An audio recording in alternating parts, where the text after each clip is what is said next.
अस्सलाम वालेकुम beautiful students, hope so you all are doing fine. So इस video के अंदर हम डिस्कस करेंगे कि एमडीकैट 2025 के लिए आपका क्या रोड मैप होना चाहिए, किस तरह से आपने चीज़ों को लेके चलना है, क्या क्या जनरल चीज़ें जो आपको पता होनी चाहिए और फिर क्या क्या सब्जेक्ट वाइज आपने चीज़ें करनी है जिससे कि आपका 2025 का एमडीकैट है उसके अंदर आप 110% अच्छा परफॉर्म करें। तो वीडियो को स्टार्ट करते हैं। बट इस वीडियो के अंदर हमारे दो पार्ट्स होंगे। पहली वीडियो के अंदर यानी इस पार्ट के अंदर हम डिस्कस करेंगे कुछ जनरल चीज़ें जो आपको अपने दिमाग में रखनी है जब आप एमडीकैट 2025 को टारगेट कर रहे हैं। एंड सेकंड वीडियो के अंदर आई विल डिस्कस कि क्या क्या चीज़ें आपको सब्जेक्ट वाइज अपने दिमाग में रखनी है। तो दोनों वीडियोस ही ओके, तो वीडियो को स्टार्ट करते हैं। तो कुछ जनरल बातें हैं जो इस वीडियो के अंदर मैं आपको बताऊंगा, आपने अपने माइंड के अंदर रखनी है कि एमडीकैट 2025 में आप इन चीज़ों को अपने दिमाग में रखें। ठीक है।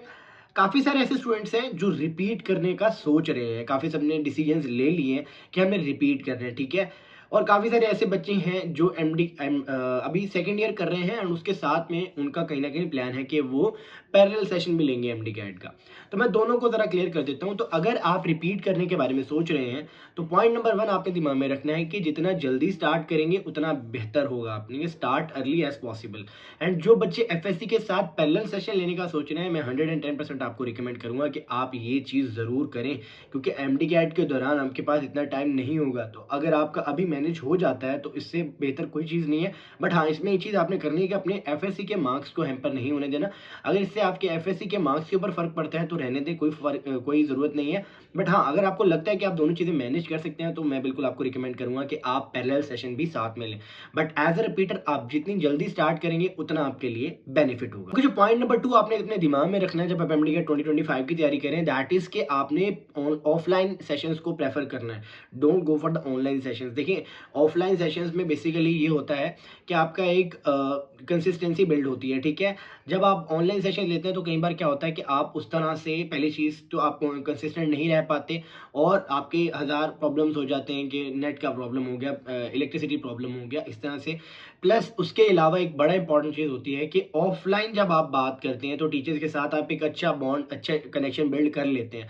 प्लस आपके जो कलीग्स होते हैं आप उनसे भी बेनिफिट ले सकते हैं। जब आप ऑफलाइन ऑनलाइन सेशंस के ऊपर जाते हैं तो वहाँ पर आप अपने कोई वहाँ पर आपका ऐसा सर्कल नहीं आप बना सकते जिसके अंदर आप अच्छी प्रोडक्टिव डिस्कशन कर पाएँ रिगार्डिंग योर कॉन्सेप्ट्स। बट आप ऑफलाइन सेशन के अंदर ये चीज़ कर सकते हैं। प्लस टीचर्स का मैंने आपको बताया कि बहुत अच्छा आपको फ़ायदा हो जाता है आप ऑफलाइन सेशंस के अंदर। तो मैं आपको बिल्कुल प्रेफर करूँगा ऑफलाइन सेशंस के ऊपर जाएँ। बट यहाँ पर एक कंडीशन आती है कि अगर आपने पहले ऑनलाइन सेशंस लिए हुए हैं और उसका आपको अच्छा रिजल्ट मिला है तो आई वुड से कि फिर आप चेंज करने की कोई ज़रूरत नहीं है।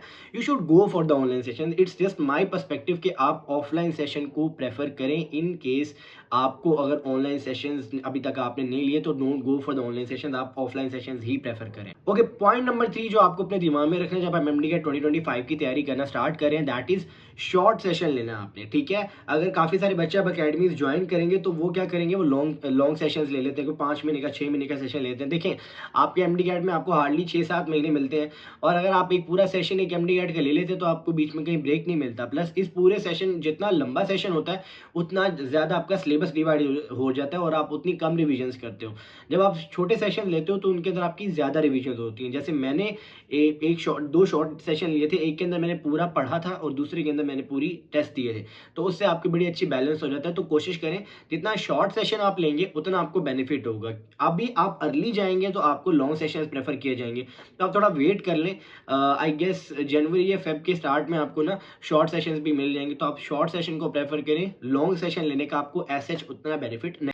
Point number 4, as a repeater या फिर आप अगर फर्स्ट अटेम्प्ट भी दे रहे हैं तो आपने अपने दिमाग में रखना है कि एमडीकैट 2025 अगर आप क्रैक करना चाहते हैं आपको कंसिस्टेंट होना पड़ेगा। लेट्स से आपने 1 दिसंबर से या फिर आज से डिसाइड कर ले कि एमडीकैट 2025 आपने करना है, किसी भी हालत में कुछ भी हो जाए, नेशनल हो या प्रोविंशियल हो, आपको कंसिस्टेंट होना पड़ेगा। ठीक है। Be consistent at any cost. जब आप कंसिस्टेंट रहोगे, रोजाना के 3-4 घंटे दोगे, तभी पॉसिबल है कि आप अपना एमडीकैट 2025 का जो आपने एम रखा हुआ है कि आपने किंग एडवर्ड मेडिकल कॉलेज में जाना है, तो वो आप अचीव कर पाओगे। रिमेंबर, आप कोई भी चीज़ अचीव कर सकते हो अगर आप कंसिस्टेंट रहते हो। ठीक है। आप कुछ भी सीखना चाहते हो, आप कंसिस्टेंट रहोगे, आपको वो चीज़ सीख जाओगे। इसी तरह अगर आप कोई भी मेडिकल कॉलेज चाहते हो, आपने बस कंसिस्टेंटली उस मेडिकल कॉलेज को दिमाग में रखना है और उसके लिहाज से अपनी एफर्ट डाल देनी है। देखें, अगर आप किंग एडवर्ड में जाना चाह रहे हो तो आपको रोजाना का 3-4-5 घंटा देना पड़ेगा। अगर आप 3-4-5 घंटा नहीं दे सकते तो फिर आप भूल जाओ कि आपको किंग एडवर्ड मिलेगा। तो कंसिस्टेंट रहना इज द की। एमडीएट स्टूडेंट को हमेशा ये लगता है कि उसके पास बहुत टाइम है, ठीक है, वो बहुत टाइम है, वो आराम से मैनेज कर सकता है। बट मैं आपको बता दूं, ये टाइम आपको अभी लग रहा है ज़्यादा, बट टाइम बहुत जल्दी आपके पास बिल्कुल थोड़ा सा रह जाएगा और आपको लगेगा कि मैंने टाइम सारा वेस्ट कर दिया। आपको जितना ज़्यादा आप कंसिस्टेंट रहोगे, आपको कॉन्फिडेंस आएगा, पहली चीज़ आपका एक डिसिप्लिन डेवलप होगा। आपको 1 हफ्ता लग सकता है अपना स्लीप स्केड्यूल मैनेज करने के अंदर, अपना टाइम टेबल मैनेज करने के अंदर, ये चीज़ों में आपको थोड़ा टाइम ज़रूर लग सकता है। बट एक बार जब ये चीज़ें मैनेज हो जाए तो फिर कंसिस्टेंट रहना, एक भी दिन मिस ना करना पढ़ाई के बगैर। जब एक भी दिन आप मिस करते हो पढ़ाई के बगैर, देखें दुनिया चलती रहेगी, दुनिया वैसे ही चलती रहेगी। आपके अम्मी अब्बू, आपके भाई बहन दोस्त सब जो है ना वैसे के वैसे ही रहेंगे। जो चीज़ चेंज होगी वो ये कि आप में एक प्रोक्रेस्टिनेशन की चीज़ आ जाएगी और आपको थोड़ा गिल्ट होना स्टार्ट हो जाएगा और फिर आप जो है उस चीज़ को पोस्टपोन करना स्टार्ट कर दोगे। लेट्स से कि आपने फ्राइडे को ना आप एमडी कैट के लिए 2025 का आपने मतलब सेशन लिया और आपने एक दिन छुट्टी कर लिया, फिर आप घर में पढ़ रहे हो तो आपने एक दिन नहीं पढ़ा, तो उससे जो मोमेंटम है वो आपका बिल्ड नहीं हो पाएगा, वो बीच में टूट जाएगा। आप कहते हैं आप उसको दोबारा कवर कर लेंगे, कवर तो कर लेंगे, बट वो एक जो कंसिस्टेंसी होती है ना, जो एक आप उस जोन में आते हो, वो जितनी जल्दी आप जोन में आओगे आपको उतना बेनिफिट होगा, ठीक है। और कोशिश करनी कि अब आप एमडी कैट रिपीट कर रहे हो ना, कोशिश करो कि आप ना कॉन्सेप्ट्स को बिल्कुल गुद्दी से पकड़ो।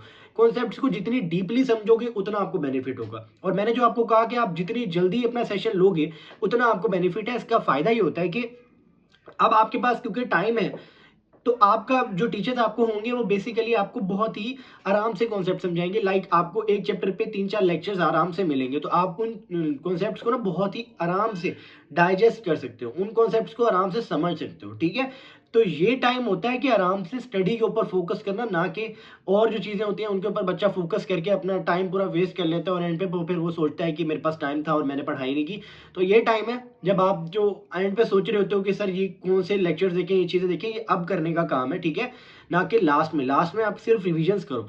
तो मैं आपको बिल्कुल प्रेफर करूंगा कि आप जो है अभी आराम आराम से थोड़ा थोड़ा टाइम दें, रोजाना का 1-2 घंटे से स्टार्ट ले लो, बट स्टार्ट कर दो जितनी जल्दी हो सके, ताकि आपका मोमेंटम जितनी जल्दी बिल्ड हो जाए, कंसिस्टेंट रहें।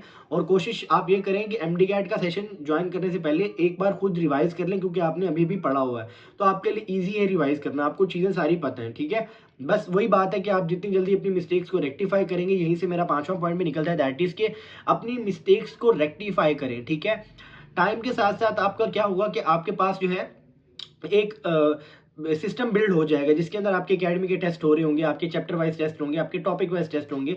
आपने क्या करना है, सिंपली एक डाउट बुक अपने पास रखनी है, ठीक है। जैसे मेरे पास ये मैं जिसके ऊपर एमबीबीएस के नोट्स बनाता हूँ, आप इस तरह की, इतनी बड़ी तो नहीं खैर, आप इस तरह की छोटी बुक ले लें, ठीक है। बट उसका बनाने का मकसद ये है कि उसके अंदर आपने अपने डाउट्स को लिखना है, तो वो आपकी डाउट बुक होगी। तो जब एंड पे आप प्रिपरेशन कर रहे होगे ना, तो आप उस डाउट बुक को भी देख सकते हो, क्योंकि there is a high chance जो आपके एमसीक्यूज पहले गलत हुए, क्या पता आप वो दोबारा गलती कर दो। तो उस गलती से बचने के लिए छोटी सी आप एक कॉपी बना लो जिसके अंदर आप अपने जो है सब्जेक्ट वाइज डाउट्स को लिख दिया करो, जो आपकी गलतियां हुई हैं, ताकि वो आप दोबारा ना करो और आपके दिमाग में रहे कि मैंने पहले मिस्टेक की है। और अगर आपका इसका कॉन्सेप्ट क्लियर नहीं है तो वो कॉन्सेप्ट भी आप क्लियर कर सकते हो। तो ये थी मेरी वीडियो, आई होप सो कि आपको इससे बेनिफिट मिले। जो पार्ट 2 आएगा उसके अंदर मैं नेशनल और प्रोविंशियल एमडी कैट दोनों को माइंड में रख के वीडियो बनाऊंगा, तो वो वीडियो भी बड़ी इंपॉर्टेंट हो। तो मिलता हूँ आपसे नेक्स्ट वीडियो में, तब तक के लिए अल्लाह।